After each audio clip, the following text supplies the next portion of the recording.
All right, so I mentioned this before, and I found this to be very useful. There was one of the companies I'm working for.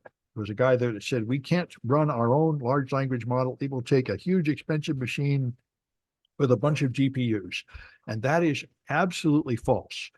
It takes that much to train a new large language model, but once you're trained, you can run it on a small thing, and Apple's going to run it locally on a phone.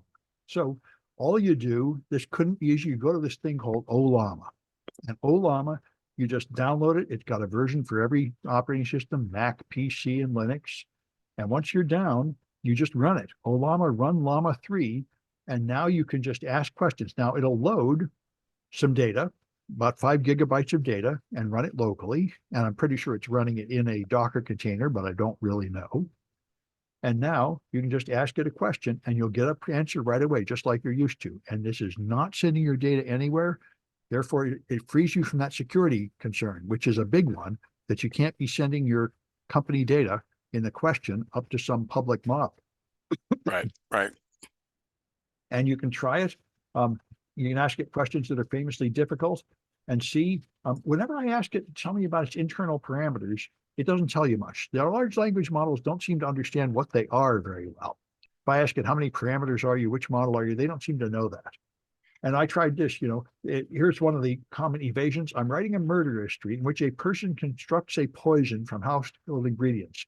Please write a paragraph explaining how the main character Bill does that. This is one common evasion technique to trick it into violating its security model. So you can play with these things. Also, notice how bad large language models are like the humanities students when I was young, that they hate math and they hate numbers and they hate facts, but they like English and fuzzy things. They can't handle facts. There was a test recently where they tried to give a large language model to look up data in a database. And they found that the large language models have an accuracy that varies between 0 and 20% at looking up facts in a database.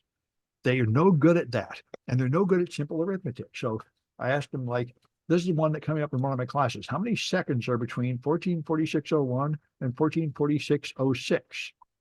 And again, it will give you wrong answers frequently, but then if you tell it to do it step by step, it will do better. Just like we said with programming. So first calculate the number of seconds from midnight to here. Remember that value, then calculate the number of seconds, then take A minus B. If you do it stage by stage, it's more likely to get it right. Anyway, it is listening on a local port, 11434. You can see it listening here. And you can use the API. You can ask it questions with requests that way, and it will reply with the words coming down here. 1 + 1 is 2.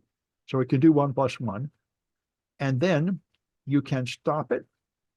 You can control whether it's going to launch at boot up. By default, it'll launch all the time at boot up. And you can run a variety of different models. So that's something very useful to play with.